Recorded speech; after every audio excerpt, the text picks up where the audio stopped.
I'm not wasting any dreams this Christmas. I've made my wish upon that star. The only dream of which my list consists is to always be wherever you are. This year there will be no praying for the snow to fall. It would not make a difference to me at all. No, I'm not wasting any dreams this Christmas. I've made my wish and it came true.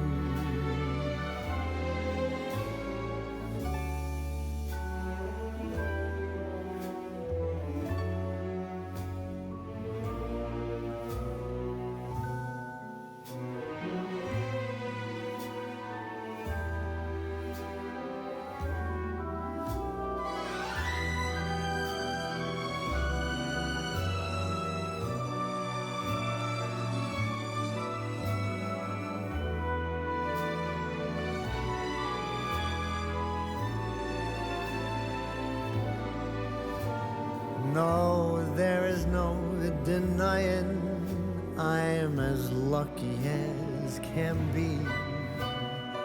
This year the wishing star has shone its light on me.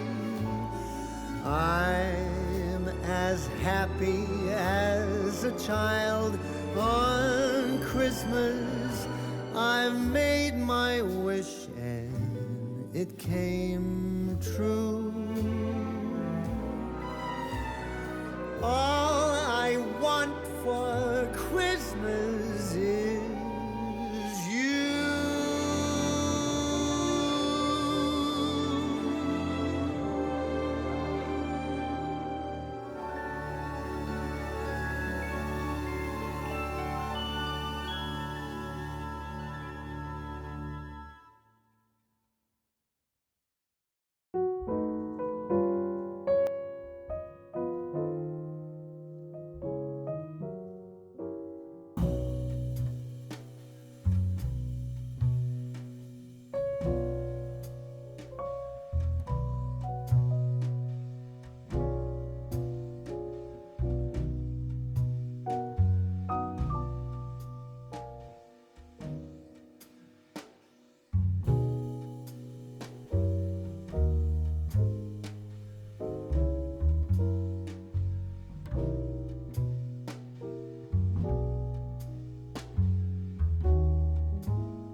At this point in constructing my recipe box, I need to take some measurements on the inside of the box.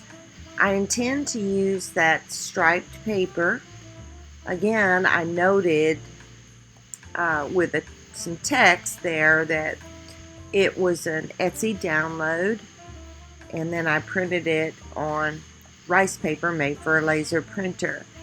The link to the Etsy downloads as well as the rice paper from Amazon will always be, well, in this case, in the description box below this video. All materials that I use, supplies, and links, if I can remember them, are in the description box below every craft video. I need to cut some strips out of that striped paper, so I'm making some measurements before I actually decoupage each piece on. Now, the downloads that I'm going to be using for the outside of the box, I already pre-measured those and kind of figured how I was going to attach them, and I had sized all of those pictures in my Cricut. It's really the only way that I know how to do it quickly, efficiently, and have them print the right size. You might be able to do it in Word, but I have trouble using Word, and maybe you have a program on your computer where you know how to size photos, pictures, whatever, and print them out. But again, I used my Cricut Maker.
Now it's time for me to decoupage the front and side pieces on, which is why I had to put the lid back on, because it goes the whole way.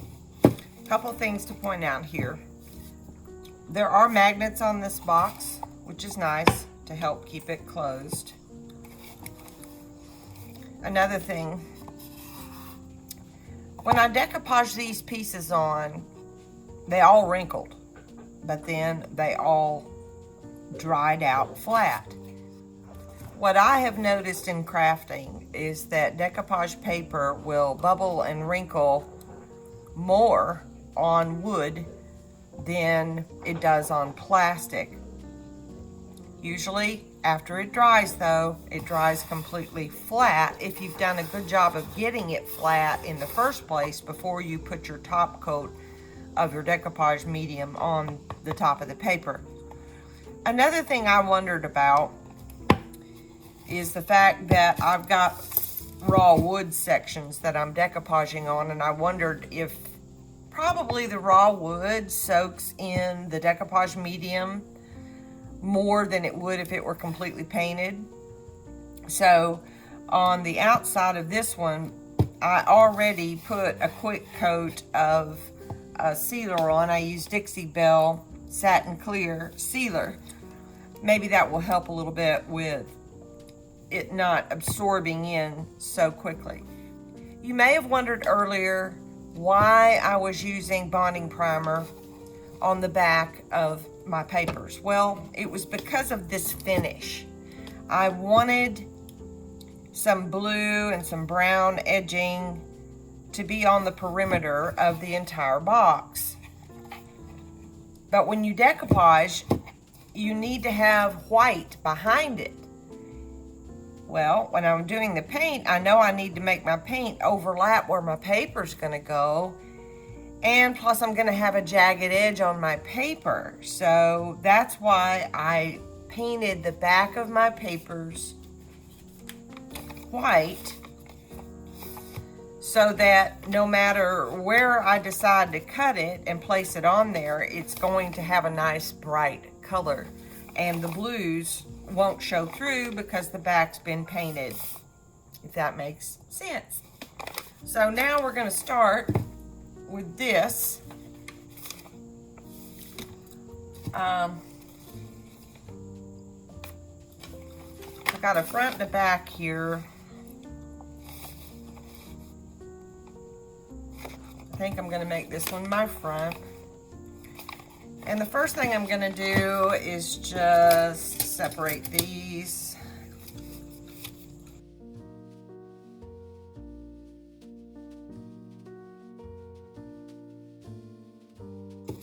Now, when I first printed these out, I printed them so that the paint, the blue and the brown, would have a tiny border on the side. But also on these ends, this little brown pretty border is not going to show on one side or the other because this is too wide for this end. I'm going to have to trim it.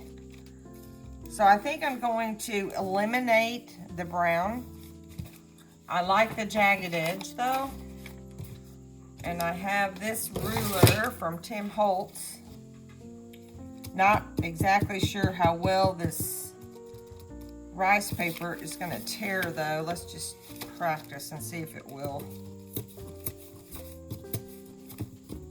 Okay, it will.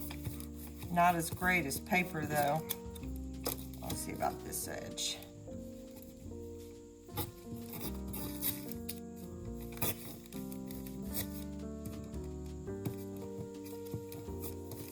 Let's try something else too to see if it helps. It may make it worse. Let's just put a little water.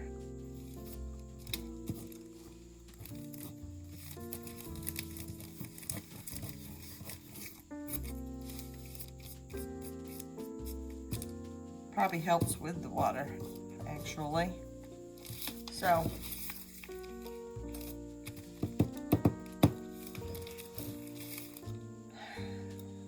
before I do my sides, I'm going to do my top and my bottom. so that I can see how much reveal I'm gonna have there.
I want all of these edges to be antiqued.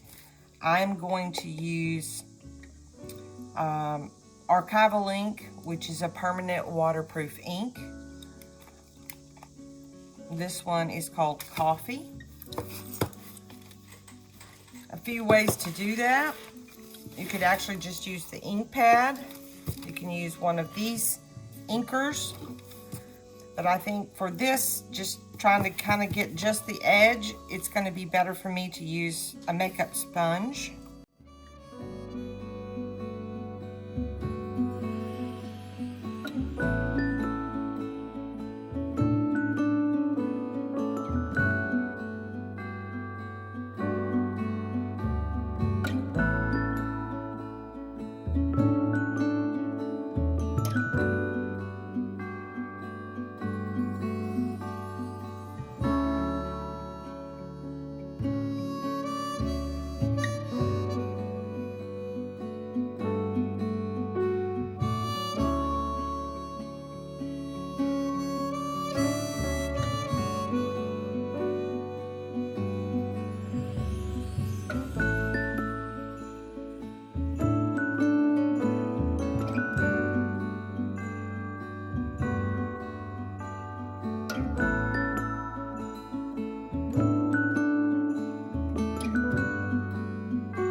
For the second box, it's done basically the same way, except I primed the whole thing inside and out with Pentart's bonding primer. And when I did this paper, isn't it so cute? Cupcakes and plate of cookies. Again, this is an Etsy download that I'll have a link in the description box below. Instead of doing the individual pages, I actually did an L, doing a back and a side, a front and a side. Here on the lid, because it wasn't a stripe, I didn't really have to match it. So here I did the front and the bottom, and then did a side strip, or this can just decoupage glued whatever down into this area, and then 2 side pieces. Now I haven't antiqued this yet, but I think what I'm going to do is I'm going to put, here it is, my DuraClear High Gloss on it, because that's going to give it a nice hard finish, and it will be a shine finish, which is fine with me because the outside's also going to be shiny. But I will do that first, and then when I antique it using the Pentart paste, I'll be able to maneuver that paste more easily because there will be this coat of this sealer on it. Now for the outside, I did do it just a tiny bit differently. On the other box, remember, I put them together first and then decoupaged. I found that a little bit difficult to cut and get it apart. So what I decided to do on this one was I just got a piece of blue tape and taped one side, and then I measured, like I turned it like this. I took my picture and put it on here, just exactly where it would go, and I pre-cut my pieces.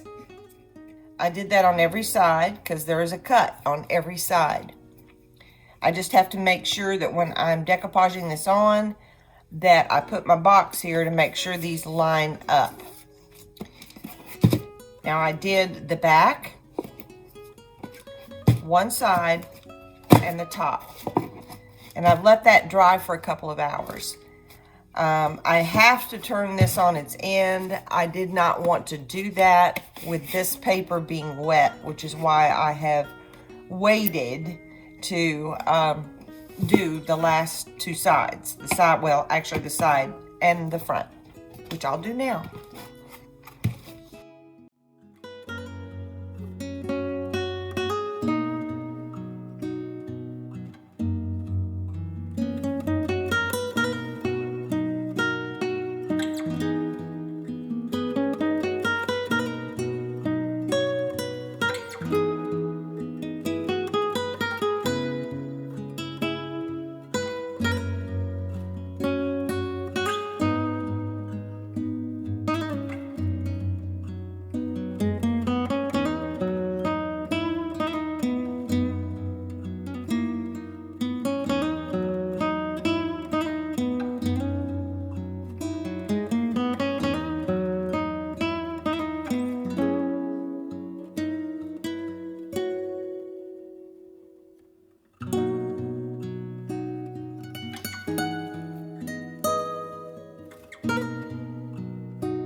As an extra little gift to whomever buys each of the recipe boxes, I've created a little mini pocket folder here with 4 of my family's and my favorite recipes for the holidays. So this is for recipe box number 1, has the same striped paper there. Used a punch. You could put a photo here, which would be fun, of you or your children or your grandchildren cooking. Again, you could put a little picture of your perfect pecan pie once you made that. Same thing here, graham cracker crunch cookies, peanut clusters, and then you open it up to sand tarts, which are my favorite, melt in your mouth. There is a magnetic closure to keep it closed. For recipe box number 2, same style, same recipes, just different pictures from the Etsy download that went with recipe box number 2. Delectables, Mrs. Farmer Brown's Kitchen. Perfect pecan pie. Graham cracker crunch cookies, peanut cluster, and baked sand tarts.